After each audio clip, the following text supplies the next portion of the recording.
Se convirtió en el terror durante la gestión del presidente López Obrador, esto de 2018 a 2024, por algunas suspensiones importantes que hizo, sobre todo en la reforma que empoderaba a la CFE. Se convirtió en magistrado apenas hace unas semanas, pero renunció al cargo por la aplicación de la reforma judicial, de la polemiquísima reforma judicial. Juan Pablo Gómez Fierro, ¿cómo estás? Qué gusto verte. Hola Irving, muchas gracias. Un gusto también tenerte en tu casa y gracias por este espacio. Te aprecio muchísimo. Oye, estás ya renunciado. ¿Renunciaste? Pues sí, ya concluyó mi encargo en el Poder Judicial de la Federación. Como bien dices, derivado ya de la ejecución de la reforma, ya de la puesta en marcha de esta reforma, decidí que lo mejor era concluir mi encargo porque pues iba en contra de mis principios y de prácticamente la posición que yo había adoptado en torno a la reforma. ¿Qué estás haciendo ahora? Pues han sido días muy movidos, parecería que estoy de vacaciones, pero no, en realidad pues he estado retomando temas académicos, pues también cuestiones administrativas vinculados también con la conclusión de mi encargo, temas de seguros, cuestiones personales que luego desatiendes, temas de salud, todas estas cuestiones que ya sea por el trabajo, por la propia reforma, por toda la situación de las protestas y eso, pues había desatendido, entonces estoy retomando todos esos temas. Tú en septiembre te quedaste sin empleo, básicamente, cuando empieza la aplicación de esta reforma. Pues es que en realidad es importante mencionarlo porque justamente cuando se aprueba la reforma, que primero fue en el Senado el 10 y luego ya después las legislaturas locales, se publica el 15 de septiembre, con motivo de la entrada en vigor de la reforma, todos los jueces del país estamos cesados. Los 1,700 jueces terminamos cesados. Lo que existe es la posibilidad de participar en una elección para poder volver a tener el cargo que ya tenías. Y este cargo nuevo estará sujeto a una nueva temporalidad también, con nuevas condiciones, desde luego también con otras prestaciones, pero en realidad el hecho de que podamos ir a una elección no cambia el rumbo de que con la aprobación de la reforma se cesaron a 1,700 jueces y juezas federales. A ver, para la gente que apenas te está conociendo, ¿por qué un juez nunca salía?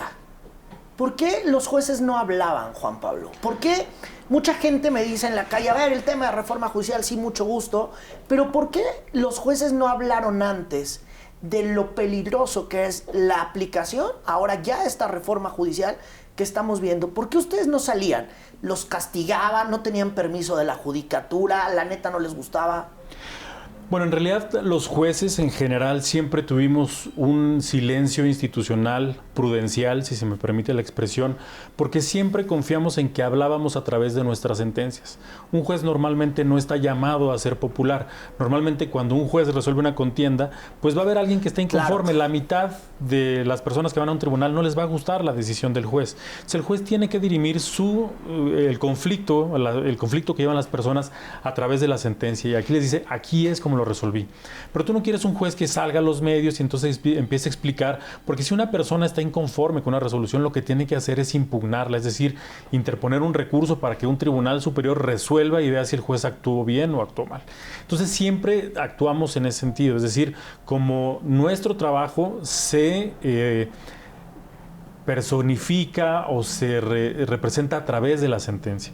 ¿Qué sucedió? Que con motivo de la reforma judicial sí salimos, pero salimos a alertar a la sociedad, de decirles, con esto nos vamos a quedar sin trabajo nosotros, pero el riesgo mayor es para la protección de derechos humanos de las personas, de quienes acuden ante un tribunal y que necesariamente requieren que haya un juez independiente, imparcial, que vaya a resolver una controversia. Entonces, por eso no nos viste en los medios de comunicación durante los últimos años, y fue sino hasta que pues ya la reforma estaba prácticamente anunciada, que empezamos a ir, en mi caso, yo por ejemplo desde marzo en las universidades, en distintos ya medios de comunicación, más recientemente ya también en entrevistas, también como en estos medios, precisamente para pues alertar, te digo, a la sociedad de los riesgos que corría con una reforma de esta naturaleza. ¿Te pegó que hubiera esta reforma judicial y que con ello pues prácticamente acabaras tu carrera judicial? Porque tengo entendido que tú empezaste en San Luis Potosí, que tú sí tienes una carrera judicial y que incluso tú vienes de familia que está vinculada con la justicia, que tu papá era un abogado. ¿Te pegó el decir, yo quería hacer esta carrera y ahora pues ya valió? Pues sí, en realidad fueron 22 años de carrera judicial. Yo entré al Poder Judicial a los 18 años. Durante los siguientes 22 años, pues prácticamente recorrí todas las etapas de la carrera judicial. Llegué a ser magistrado y siempre estuvo en mi sueño ser ministro de la Corte. Pero, bueno, pues ya una vez que ves una reforma de esta naturaleza, pues cambia todo el sistema. Ya no vas a elegir a un juez, a un magistrado por sus méritos, por su capacidad, sino lo vas a elegir ahora porque tenga mucha suerte y porque tenga mucha popularidad. Y creo que no son las características que hacen a un buen juez, dentro de las muchas otras que debe tener, pero me parece que no se van a elegir a los mejores. Y que pues de alguna manera se rompe pues esta carrera que hemos construido con lo largo de los años. En realidad, como te decía, cuando entra en vigor esta reforma, pues estamos prácticamente cesados. Teniendo yo la posibilidad de ir a una elección, por ejemplo, el año que viene, yo lo que digo es, no voy a participar en la elección, pero ya ni siquiera me voy a esperar a llegar a entregarle a quien vaya a ganar la elección. Yo desde este momento, el 31 de octubre, concluyo mi encargo y pues a ver qué sigue, ¿no? Pero no voy a participar en esto porque no creo en esto. Yo creo en la carrera judicial como el mejor método para seleccionar a los juzgadores. ¿Vislumbrabas esto hace 5 años, hace 6 años que llegó la 4T, cuando tú emitías estas suspensiones provisionales? Ni siquiera me lo imaginaba en enero. En enero yo tenía una idea muy diferente de lo que sería, pues tal vez mi vida en este momento. O sea, ¿cómo empezaste el año nuevo y cómo pasaste la Navidad de 2023, año nuevo 2024? Pues la pasé con mi familia, además estaba yo celebrando porque acababa precisamente de resultar vencedor en el concurso para magistrados de circuito. Había quedado en el primer lugar del examen, tenía posibilidad de elegir una adscripción como la que pedí en su momento aquí en la Ciudad de México y me fue concedida por parte del Consejo de la Judicatura. Pues en realidad estaba yo con una ruta de iniciar una nueva etapa en mi vida como magistrado de circuito. Empecé en febrero, hasta el día que llegó el paro, que fue a mediados de agosto más o menos. Entonces este escenario no me lo imaginaba. De hecho estábamos en mi familia pues celebrando de que había llegado pues al último eslabón de la carrera judicial, porque en realidad como magistrado de circuito es donde termina la carrera judicial. Ya el ser ministro no forma parte de la carrera judicial, ser consejero de la Judicatura o magistrado del Tribunal Electoral no forman parte de la carrera. Magistrado, digamos, es la última etapa. Y pues yo estaba justamente en esta etapa de celebración y pues mira. ¿Te veías en la corte? Era mi sueño, sí. Siempre pensé en la Corte o puse mi mirada en la Corte como un sueño personal y como un reto profesional. Y no desde un punto de vista individual, sino de una manera yo de poder contribuir desde la experiencia en los tribunales, en los juzgados, contribuir al país, aportar en algo que es lo que mejor sé hacer y en lo que yo creo podía ser más útil al país. Y por eso seguí aquí, o sea, la verdad es que siento que tengo una vocación natural para la administración de justicia, pero no en estas condiciones. Ahora, déjame ir un poco al tema. Ustedes ya hay 1,700 jueces despedidos, prácticamente. Ahora, todo lo que tienen que darles, que es la indemnización, ¿y eso se ha cumplido o no? En este momento tengo entendido que no se han dado las indemnizaciones porque debe estar sujeta a la aprobación del presupuesto. Entonces, no sé en qué etapa de la aprobación vayan, pero que yo sepa, no hay alguna indemnización que se haya concedido. O sea, eso todavía no se ha hecho realidad. No. Ahora, la gente de la 4T, pues los traías vueltos locos. Y te dijeron de todo. Ratero, que recibías dinero de empresas españolas, que tú vivías de robar. El presidente López Obrador te agarró de piñata en la mañanera. Inclusive, me parece que un año tenso fue el 2021. Y queremos que la Judicatura del Poder Judicial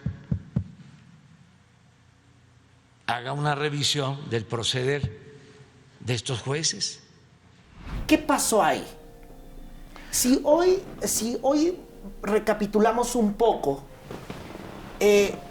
la polémica suspensión que hiciste, por ejemplo, de la CFE, ¿por qué la hiciste o por qué se determinó así? Porque el presidente López Obrador dijo, porque a ti te dieron billetazos, o insinuó. ¿Qué pasó ahí? ¿Qué pasó? A ver, yo fui prácticamente 10 años juez federal. En 2020 se me asigna un juzgado especializado en competencia económica, radiodifusión y telecomunicaciones que tenía su residencia aquí en la Ciudad de México y tenía jurisdicción en todo el país. Y éramos solamente 2. Era el juez Rodrigo de la Peza y era tu servidor. Cuando llegamos en 2020 era la pandemia donde estaba prácticamente en su auge, digamos, más importante. Y empezaron a emitirse varias regulaciones, todavía no a nivel de ley, sino de acuerdos o decretos que modificaban la forma en la que estaba funcionando la industria eléctrica. Primero salió un acuerdo que le denominaron CENACE, seguramente te acuerdas. Sí. El acuerdo del Centro Nacional del Control de Energía. Luego una política de confiabilidad. ¿Y qué hacía esto? Pues era alterar las reglas que estaban en la Constitución de cómo debía funcionar el mercado eléctrico. Tanto Rodrigo de la Pesa como tu servidor, lo que hicimos fue analizar estos acuerdos y dijimos, son inconstitucionales. ¿Por qué? Porque en 2013 hay una reforma que cambia el modelo del sistema eléctrico nacional y se dice, vamos a hacer un modelo competitivo para poder traer inversiones y que la energía que se genera sea más barata y sea más limpia. La Comisión Federal de Electricidad debe competir en igualdad de condiciones con el sector privado y con esto generar precisamente precios competitivos y energía más limpia. Estas regulaciones lo que hacen era romper ese proceso competitivo porque decían, la CFE siempre va a ir primero, independientemente de que era en ocasiones 5 veces más cara e independientemente de que el 70% de la energía eléctrica que producía era contaminante.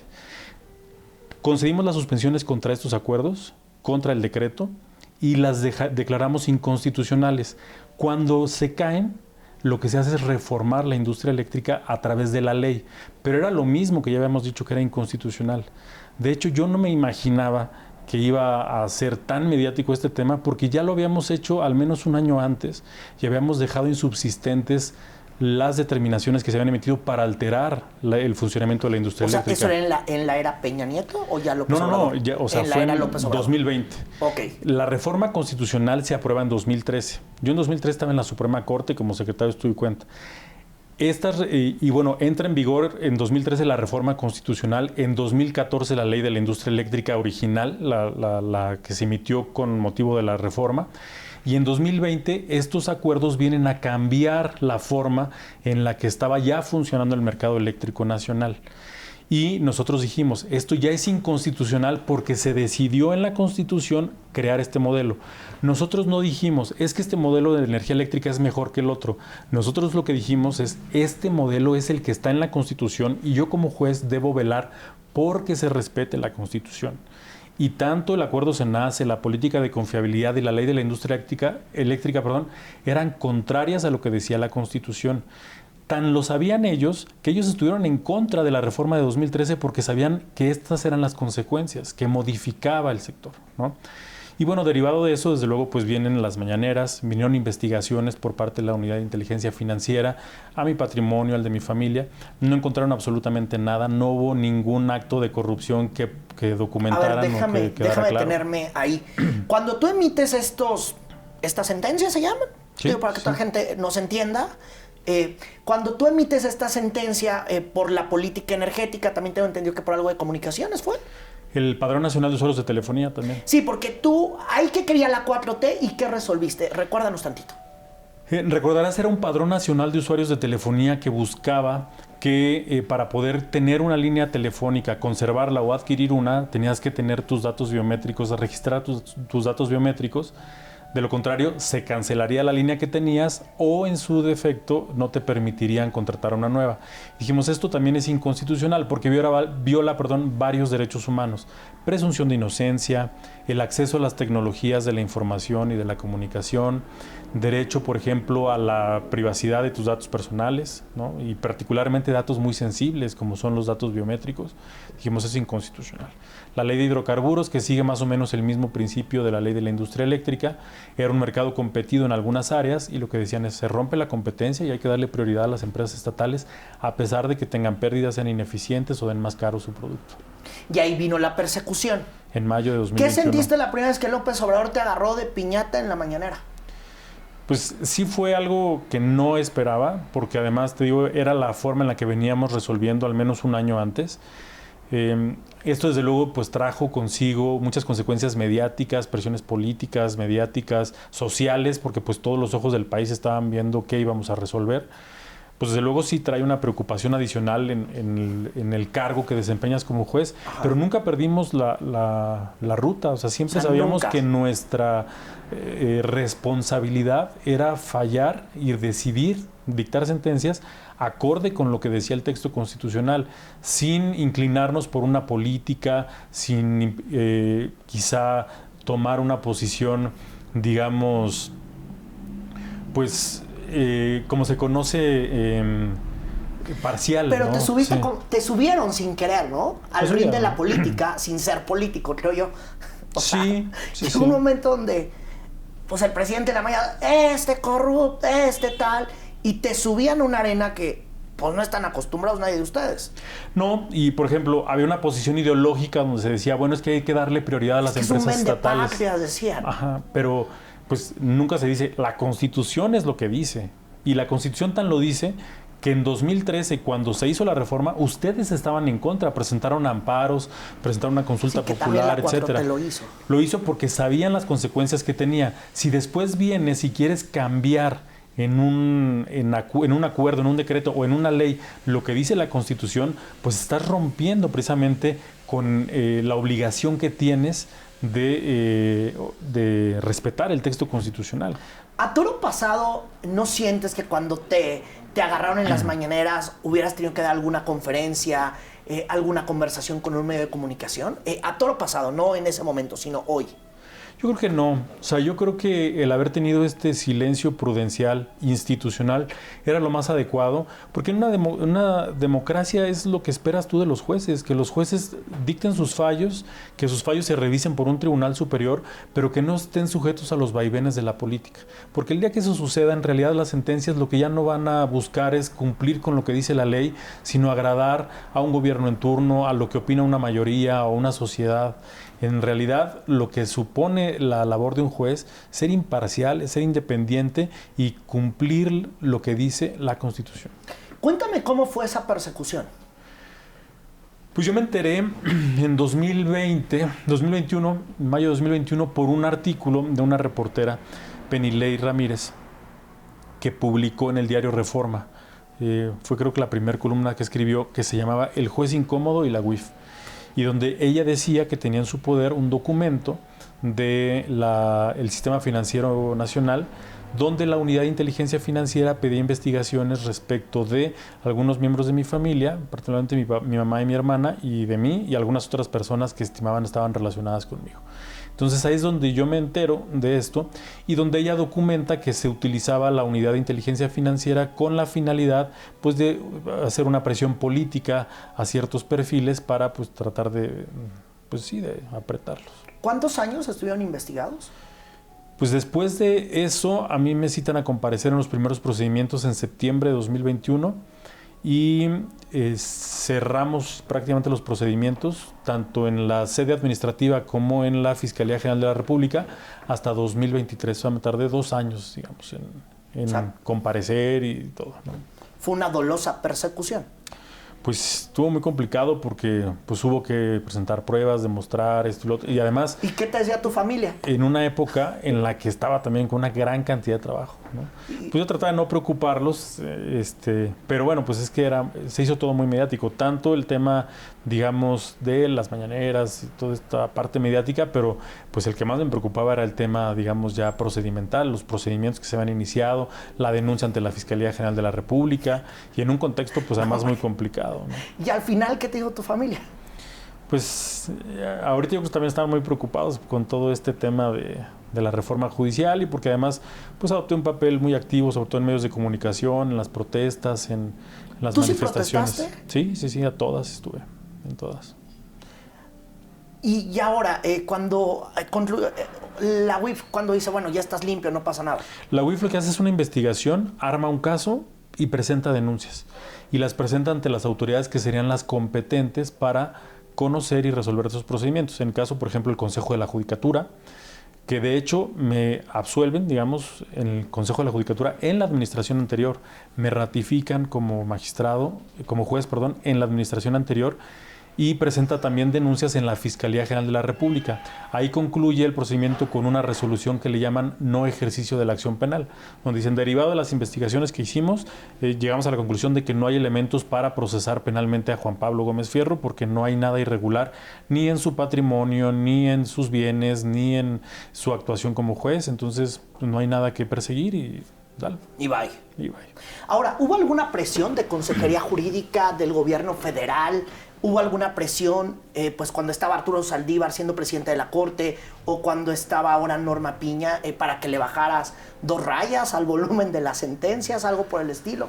Pues una presión como tal no, en realidad creo que mi caso fue un caso muy particular porque pues esto vino o derivó de pues las conferencias mañaneras donde hubo incluso una denuncia pública donde se dijo solicito que se investigue la actuación del juez Gómez Fierro en este episodio y ¿no? O sea, a partir de ahí inicia, digamos, pues ya propiamente la investigación que en su momento llevó a cabo la UIF y que derivó en los posteriores procedimientos. Pero que yo me haya, por ejemplo, reunido con alguien del gobierno federal y que me dijeran algo así, no. Nada. No. ¿Qué le dices a un estudiante de Derecho que está estudiando en la universidad y que sin deberla ni temerla le tocó esta reforma judicial?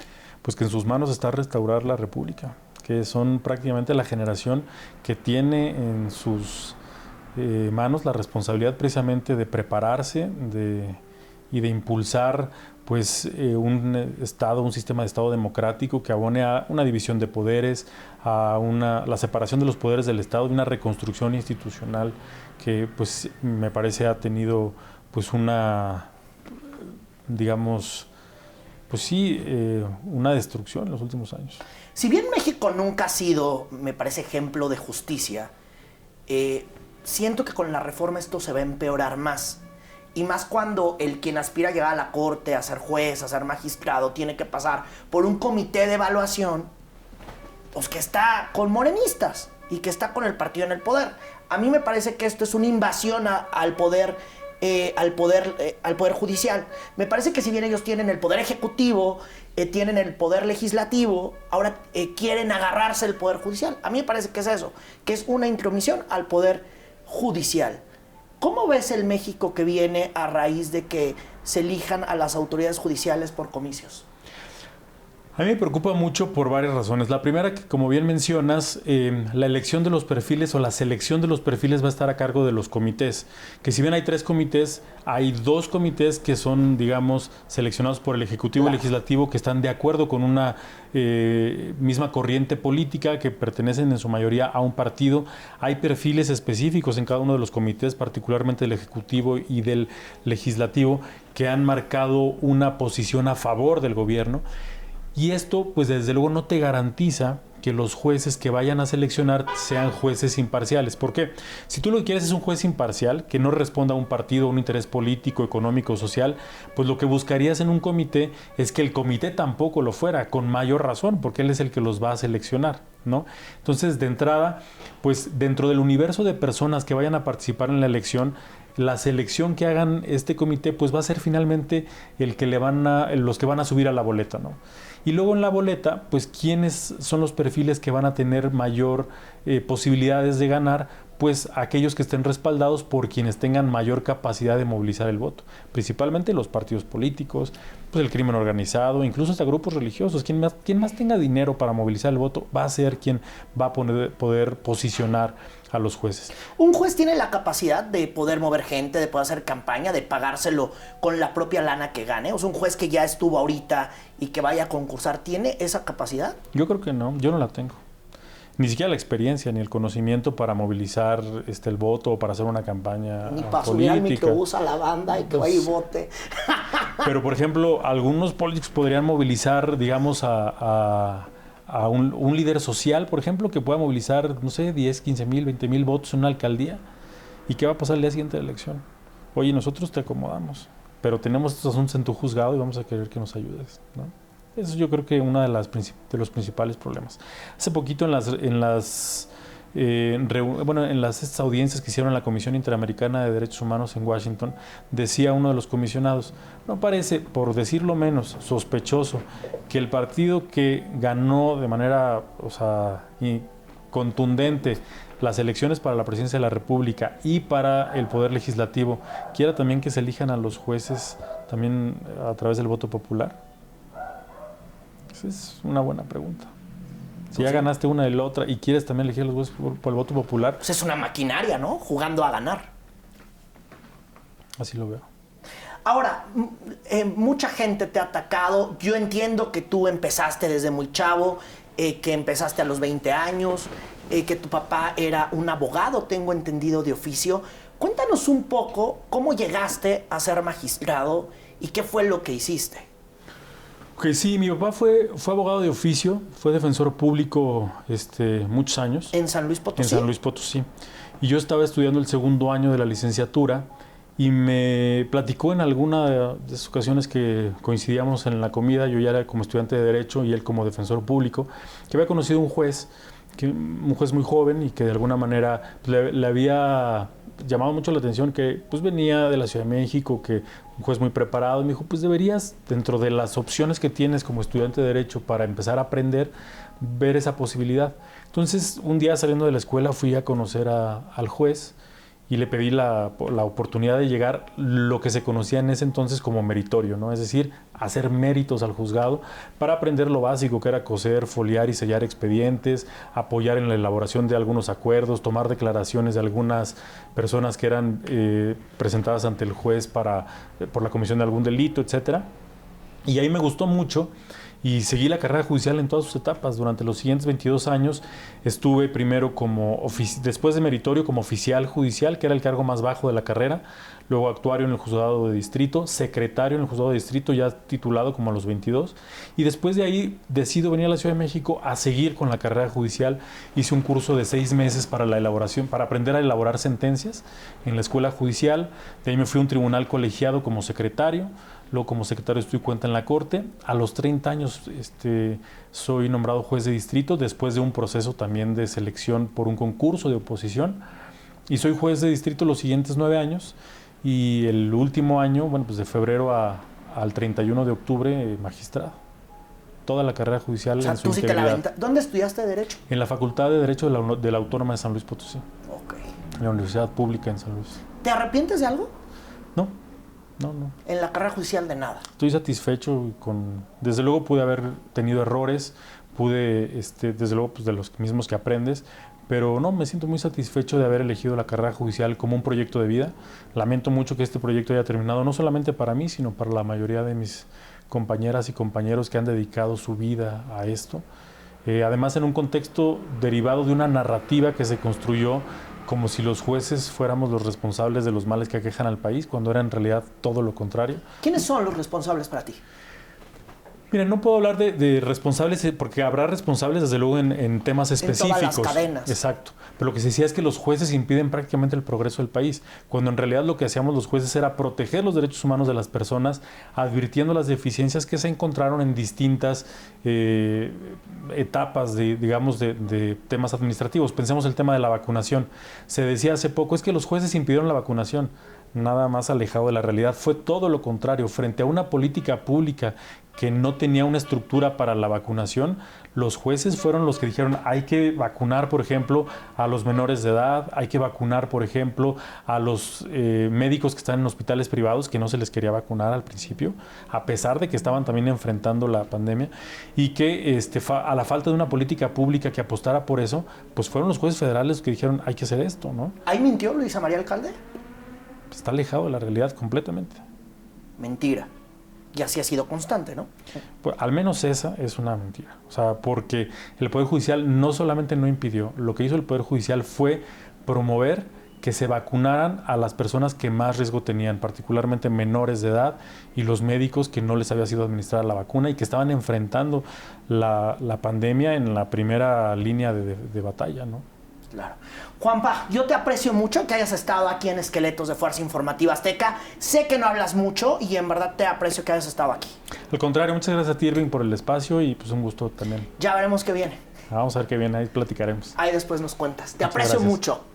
Es Juan Pablo Gómez Fierro, un juez que fue magistrado, que ahora, bueno, prácticamente ya está en otras cosas con el tema de reforma judicial. Yo soy Irving Pineda. Qué gusto andar por acá.